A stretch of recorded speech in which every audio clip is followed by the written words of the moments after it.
A guerra quase nunca avisa. Não tem contagem regressiva, nem um alerta prévio para você se preparar. Num dia, você está de boa jantando, assistindo a sua série favorita, ou só dando aquela olhadinha no celular, e no outro, as sirenes começam a tocar, explosões distantes ou tiros que não param mais. Nesse momento, a maioria das pessoas comete o mesmo erro. Elas travam, tentando entender o que diabos está acontecendo. A primeira hora é decisiva. Mas a real é que quando o bicho pega na cidade, o que você faz nesses 60 minutos pode ser a diferença entre a sua família ficar segura ou acabar no meio da muvuca. Neste vídeo, a gente vai te guiar, passo a passo, sobre o que fazer nessa primeira hora que vale ouro. Não é papo furado, é um plano simples que pode fazer uma diferença gigante se, de repente, o mundo virar de cabeça para baixo. Encontre a área mais segura do seu imóvel. Se você decidir ficar em casa, o seu principal objetivo é encontrar o local mais protegido dentro do imóvel. Muitas casas têm áreas que oferecem mais segurança do que outras, sem que a gente pare para pensar nisso. Cômodos internos são geralmente mais seguros do que os externos, pois há mais paredes entre você e o mundo exterior. Um banheiro interno sem janelas, especialmente no térreo, costuma ser um dos locais mais protegidos em uma casa comum. Os encanamentos, as paredes e a estrutura do edifício oferecem alguma proteção contra estilhaços de vidro, detritos ou pressão de explosões. Também é importante fechar cortinas ou persianas para evitar que o vidro se torne um projétil caso uma janela quebre. Manter crianças, idosos ou pessoas vulneráveis nessa área protegida pode reduzir significativamente os riscos durante as primeiras horas de uma situação perigosa. Desligue o gás e a eletricidade se tiver tempo. Antes de sair de casa, há um detalhe que muitos esquecem e que pode ter consequências sérias. Se o prédio for danificado, um vazamento de gás ou um curto-circuito podem causar incêndios, piorando a situação. Por isso, se você tiver alguns minutos e a situação permitir, é uma boa ideia cortar o fornecimento de gás e desligar certos sistemas elétricos antes de sair. Não se trata de fazer uma inspeção completa na casa ou perder tempo procurando interruptores que você não encontra. Mas, se você souber onde estão as válvulas principais e puder fechá-las rapidamente, é uma medida simples que minimiza riscos. Também pode ser útil fechar portas e janelas antes de sair. Isso não só protege a casa, mas também impede que correntes de ar alimentem possíveis incêndios, caso algo aconteça depois. São pequenos gestos que levam apenas alguns segundos, mas podem fazer uma diferença crucial quando o ambiente se torna imprevisível. Estabeleça um plano de comunicação. Uma das maiores angústias em uma crise é a incerteza sobre o paradeiro dos entes queridos. Se alguém perde o contato com a família, pode tomar decisões impulsivas para encontrá-los. Por isso, é fundamental ter um plano de comunicação simples. A primeira coisa é definir um ponto de encontro, caso alguém se separe do grupo. Não basta dizer, a gente se encontra na casa da avó. Precisa ser um lugar preciso, que todos consigam memorizar facilmente. Também é bom definir horários fixos para tentar se comunicar, tipo, 2 vezes ao dia. Isso ajuda a economizar bateria e evita que todo mundo fique tentando ligar o tempo todo. Em redes sobrecarregadas, as mensagens de texto geralmente funcionam melhor do que as chamadas. Mensagens curtas, claras e diretas podem transmitir as informações necessárias sem consumir muitos recursos. Controle a informação e o medo. Quando uma crise se instala, a informação se propaga a uma velocidade incrível. Redes sociais, grupos de mensagens e boatos entre vizinhos podem gerar um dilúvio de notícias que nem sempre são verdadeiras. Muitas vezes, o medo se espalha muito mais rápido do que o perigo real. Por isso, é fundamental filtrar cuidadosamente as informações que você consome. Limite-se a fontes oficiais ou a meios de comunicação confiáveis e evite compartilhar boatos que você não pode verificar. Manter a calma também é fundamental dentro do grupo. As pessoas geralmente tomam melhores decisões quando há alguém que transmite segurança e clareza. Estabelecer pequenas rotinas, conversar com tranquilidade e manter um ambiente organizado pode reduzir significativamente o estresse. Em muitos casos, a primeira batalha em uma crise não é vencida lá fora, mas sim dentro da sua própria cabeça. Preparar iluminação e energia. Apagões são, infelizmente, comuns em situações de crise ou conflito. Pense nos apagões que algumas regiões enfrentam depois de uma tempestade forte ou enchente. Quando a luz acaba, muitas tarefas diárias se tornam um verdadeiro desafio. Algo tão simples como se mover pela casa, preparar uma refeição ou encontrar coisas pode virar um problemão, especialmente se você não está acostumado. Por isso é importante ter fontes de luz alternativas à mão. Lanternas, luminárias recarregáveis, talvez até um lampião a gás, se você tiver um, ou power banks, podem ser super úteis em apagões mais longos. Pense nisso como seu kit de sobrevivência contra o escuro. Também é bom não depender só do seu celular como fonte de luz. A bateria do celular é um recurso valioso que você pode precisar depois para se comunicar ou receber informações importantes. Um celular descarregado é tão útil quanto um pneu furado numa emergência. Uma iluminação independente ajuda a manter um certo nível de normalidade, mesmo quando o ambiente fica incerto. É como uma pequena luz no fim do túnel. Além disso, uma casa com alguma luz controlada transmite calma aos membros da família, especialmente aos pequenos. Cria uma pequena ilha de segurança. Evite as estradas principais. Quando uma cidade entra em crise, milhares de pessoas têm o mesmo pensamento ao mesmo tempo: sair o mais rápido possível. O problema é que quase todo mundo tenta fazer isso pelas mesmas rotas.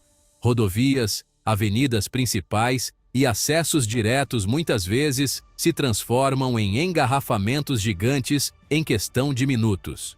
É igualzinho o que acontece na Marginal Pinheiros ou na Dutra em feriados prolongados. Um carro preso no trânsito em uma emergência não é um lugar seguro.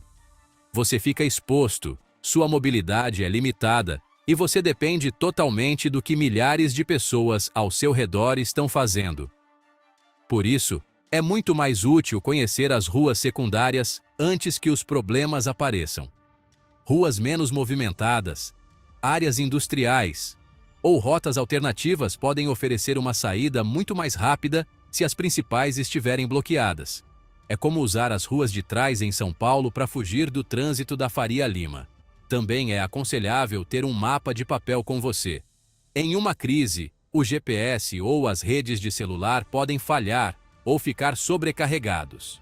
A pessoa que conhece seu caminho com antecedência geralmente avança muito mais rápido do que aquela que tenta improvisar no meio do caos.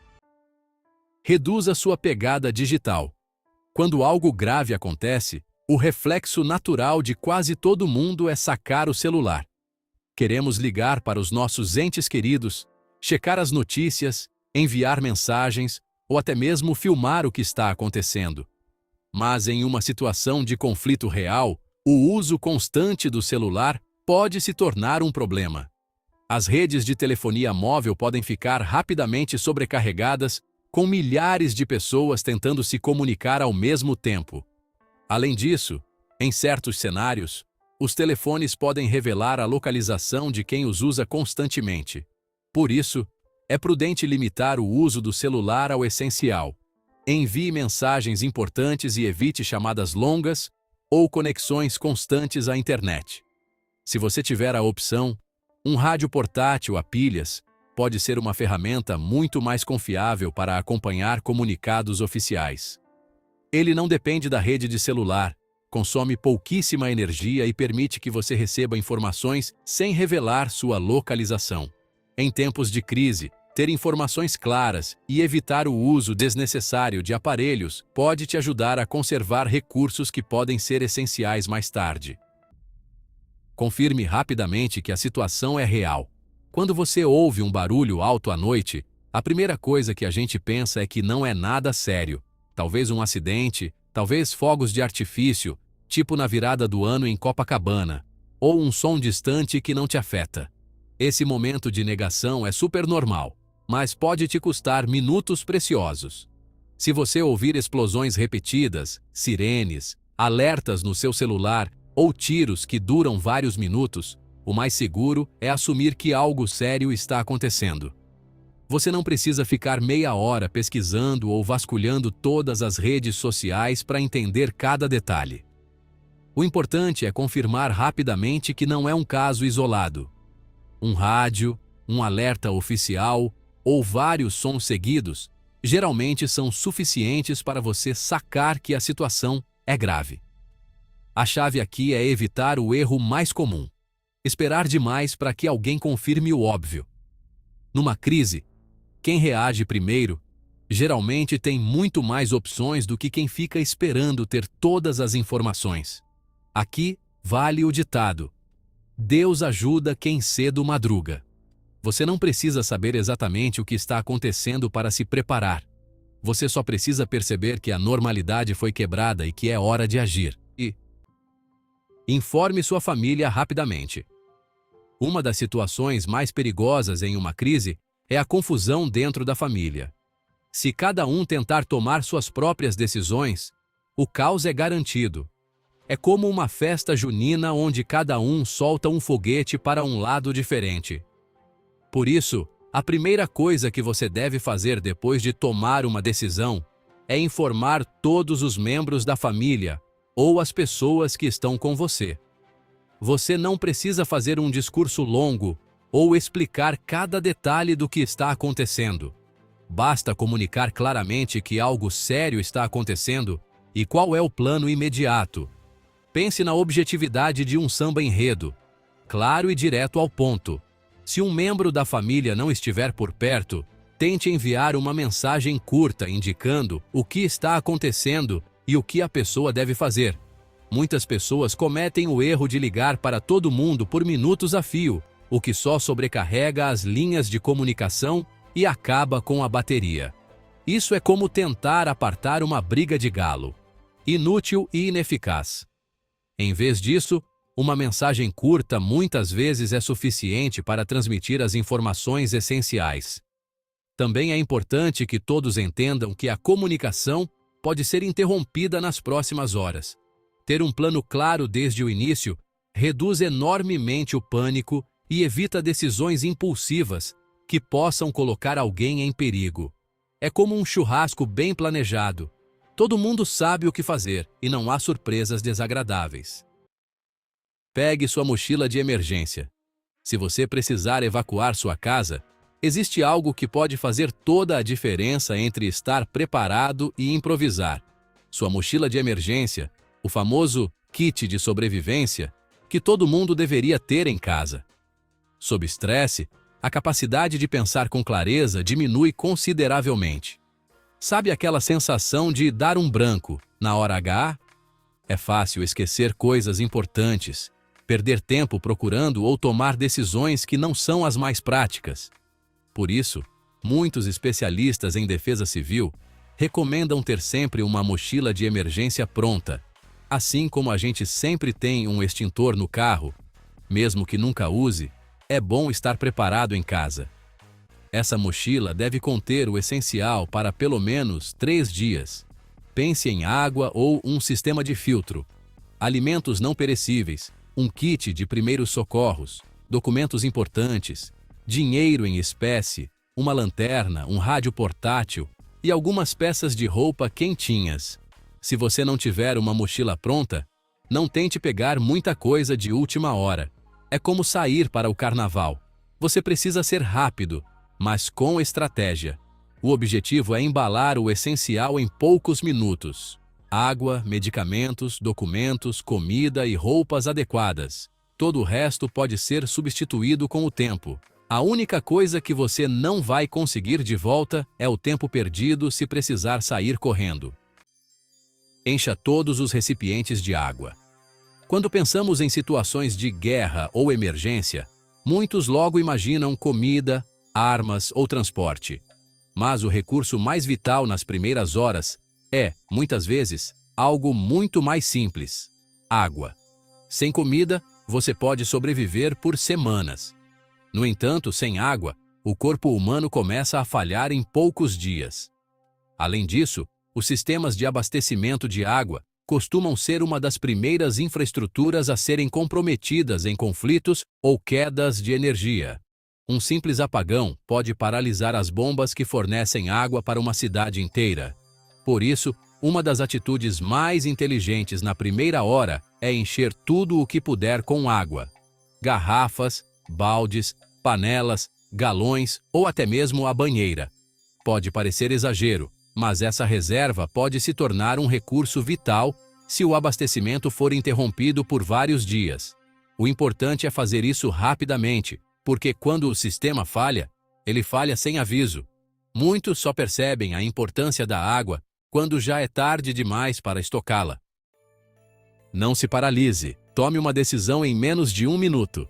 O cérebro humano não foi feito para reagir bem a eventos inesperados. Quando algo ameaça nossa segurança, uma das reações mais comuns é o congelamento, a paralisia. Muitos simplesmente olham pela janela, checam o celular repetidamente ou esperam que alguém lhes diga o que fazer. Enquanto isso, o tempo continua a correr, implacável como a campainha do Faustão. Em uma emergência real, a decisão mais importante na primeira hora é simples: ficar ou sair. Se você estiver perto de alvos estratégicos, como bases militares, usinas de energia, prédios governamentais ou áreas muito centrais, a evacuação geralmente é a opção mais segura. Esses locais podem se tornar alvos prioritários em qualquer conflito. Pelo contrário, se você estiver em uma área residencial, rural ou em um prédio sólido longe de infraestruturas críticas, muitas vezes é mais seguro procurar abrigo no local. O mais importante não é qual das duas opções você escolhe, mas a velocidade com que você toma essa decisão. A indecisão custa tempo, energia e clareza mental. É como ficar em cima do muro enquanto o mundo desmorona. Assim que você decidir se vai ficar ou evacuar, todos os passos seguintes se tornarão muito mais claros. A maioria das pessoas nunca para pensar de verdade o que faria se sua cidade entrasse em crise. Quando algo realmente acontece, muitas vezes reagem tarde demais ou ficam paralisadas, como baratas tontas. Mas um plano simples para a primeira hora pode mudar completamente o jogo. Decidir rápido, garantir recursos básicos, organizar a família e manter a calma. São passos simples que podem fazer uma diferença enorme quando tudo parece desmoronar. Preparar-se não significa viver com medo.